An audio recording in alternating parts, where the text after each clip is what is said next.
आया है। Beer mutton party करने वाले युवक ने माफी मांगी है। ये बड़ी खबर आपको बता रहे हैं अयोध्या से। सरयू नदी में मटन पार्टी का मामला, जिसमें बियर मटन पार्टी करने वाले युवक ने माफी मांग ली है।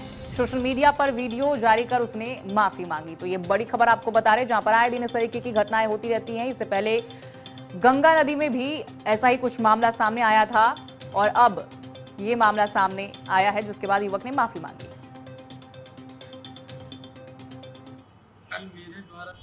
कल मेरे द्वारा एक इंस्टाग्राम पर मेरे अकाउंट पे एक वीडियो डाला गया था।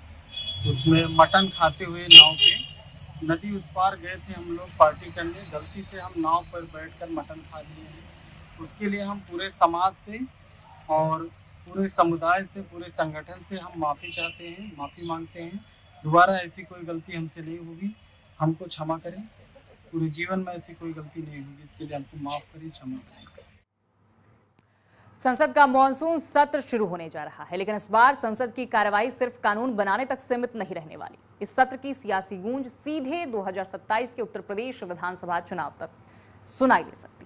विपक्ष जहां सरकार को कई मुद्दों पर घेरने की तैयारी में है, वहीं सरकार भी जवाबी रणनीति के साथ मैदान में उतरने को तैयार है। सवाल है कि आखिर विपक्ष के मुद्दों की सूची में कौन से बड़े विषय शामिल है और सरकार इन आरोपों का जवाब किस रणनीति के साथ देने वाली है। देखिए रिपोर्ट।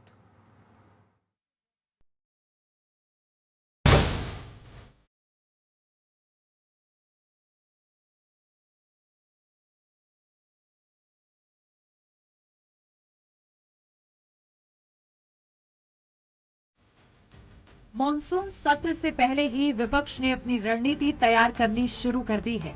विपक्ष की कोशिश होगी कि ऐसे मुद्दों को संसद में प्रमुखता से उठाया जाए जिनका सीधा संबंध जनता से हो और जिनका असर उत्तर प्रदेश की राजनीति पर भी पड़ता हो। इन मुद्दों में राम मंदिर में चढ़ावे से जुड़े कथित अनियमितता के आरोप, विभिन्न भर्ती परीक्षाओं में पेपर लीक के मामले, कानून व्यवस्था की स्थिति, महंगाई, बेरोजगारी और किसानों से जुड़े मुद्दे प्रमुख हो सकते हैं। और ये माना जाता है कि वो जनहित के जो मुद्दे अभी छूट रहे होंगे उन पर बहस होगी, उन पर बिल आएगा। लेकिन विपक्ष का ये कर्तव्य है कि अगर सत्ता पक्ष की कुछ नाकामियां हैं तो उसको उजागर करे, जो नहीं कर रही हो उसके लिए चेतावनी दे और जो बुरा हो रहा है उसकी खिलाफत करे। मुझे ऐसा लगता है कि संसद सत्र में एक तरफ तो नीट और पेपर लीक, उस मुद्दे को बहुत धारदार तरीके से उठाया जाएगा, क्योंकि उसने भी राहुल गांधी ने अभी देहरादून में कल डिक्लेयर किया करीब 7.5 करोड़ नौजवानों के जीवन के साथ खिलवाड़ किया है। और उन्होंने कैसे बताया कि नौजवान जितना खर्चा करते हैं इनकी तैयारी के लिए, वो भारत सरकार के शिक्षा बजट से ज़्यादा है। ये बहुत चेतावनी वाली चीज़ें हैं। राम मंदिर चढ़ावा मामले को लेकर विपक्ष सरकार से सवाल पूछ सकता है। विपक्ष ये जानने की कोशिश करेगा कि मामले की जांच कहां तक पहुंची, जिम्मेदार लोगों पर क्या कार्रवाई हुई और व्यवस्था में पारदर्शिता कैसे सुनिश्चित की जा रही है। वहीं पेपर लीक के मुद्दे पर विपक्ष युवाओं के भविष्य और भर्ती प्रक्रिया की विश्वसनीयता को लेकर सरकार को घेरने की तैयारी में है। विपक्ष का कहना है कि बार बार सामने आ रहे पेपर लीक के मामलों से युवाओं में निराशा बढ़ रही है। इसके अलावा कानून व्यवस्था से जुड़े चर्चित मामलों को भी विपक्ष संसद में उठाने की कोशिश कर सकता है। हालांकि किन मुद्दों पर कितनी चर्चा होगी, यह संसद की कार्यवाही और विपक्ष की अंतिम रणनीति पर निर्भर करेगा। जो मानसून सत्र आ रहा है उसमें बीजेपी अपने आप को बहुत तमाम सारे ऐसे मुद्दों को और ऐसे बिलों को लेके आना चाह रही जिसपे उसका कोई भी बहुमत नहीं है और ना उसके जो साथी हैं वो उस पर सहमति जताएंगे आने जल्दी से, और ना ही विपक्ष उस पर सहमति जताने जा रहा है। लेकिन समाजवादी पार्टी का मुद्दा सबसे बड़ा प्रभु श्री राम का चंदा चोरी, और उस पर बीजेपी की और उत्तर प्रदेश सरकार हो चाहे देश की सरकार हो, उसकी खामोशी ये जनता नहीं बर्दाश्त कर पा रही है। तो हम तो राजनीतिक दल हैं, निश्चित तौर पे जनता की आवाज को सदन में रखेंगे।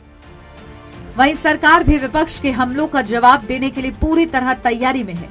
सरकार की रणनीति रहेगी कि जिन मामलों की जांच चल रही है उनकी जानकारी सदन के सामने रखी जाए और विपक्ष के आरोपों को राजनीतिक आरोप बताया जाए। इसके साथ ही सरकार अपने विकास के एजेंडे को भी मजबूती से पेश करने की तैयारी में है। इंफ्रास्ट्रक्चर, एक्सप्रेसवे निर्माण, निवेश, रोजगार, गरीब कल्याण योजनाएं, डिजिटल गवर्नेंस और कानून व्यवस्था में सुधार जैसे मुद्दों को सरकार अपनी उपलब्धियों के तौर पर सामने रख सकती है। बीजेपी की रणनीति केवल विपक्ष के सवालों को जवाब देने तक सीमित नहीं होगी। पार्टी विपक्ष के पुराने शासनकाल, भ्रष्टाचार के आरोपों और कानून व्यवस्था के मुद्दों को भी उठाकर पलटवार कर सकती है। यानी संसद में होने वाली बहस केवल आरोप प्रत्यारोप तक सीमित नहीं रहेगी, बल्कि राजनीतिक नैरेटिव की लड़ाई भी देखने को मिलेगी। प्रभु श्री राम को काल्पनिक बताने वाले, रामचरितमानस का अपमान करवाने वाले, रामचरितमानस पढ़वाने वाले, बहुसंख्यक भावनाओं को अपमानित करके स्वयं को धर्मनिरपेक्ष साबित करने वाले, केवल कब्रिस्तान, हज सब्सिडी, हज हाउस और रोजा अवतार में सरकारी खर्चे से दावतें उड़ाने वाले, आज जब जनमानस जागरूक हुआ है और पश्चिम बंगाल की विराट विजय सामने आई है, विपक्षी दलों में बेचैनी और घबराहट है।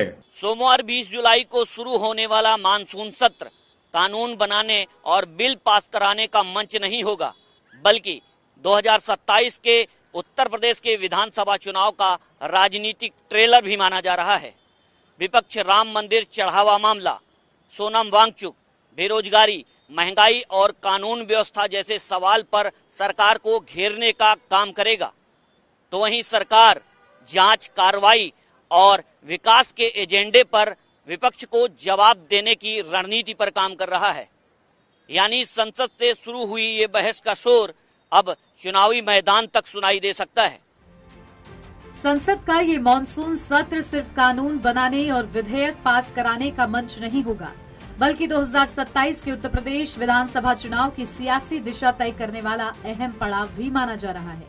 विपक्ष राम मंदिर चढ़ावा मामले, पेपर लीक, बेरोजगारी, महंगाई और कानून व्यवस्था जैसे मुद्दों को लेकर सरकार को घेरने की तैयारी में है।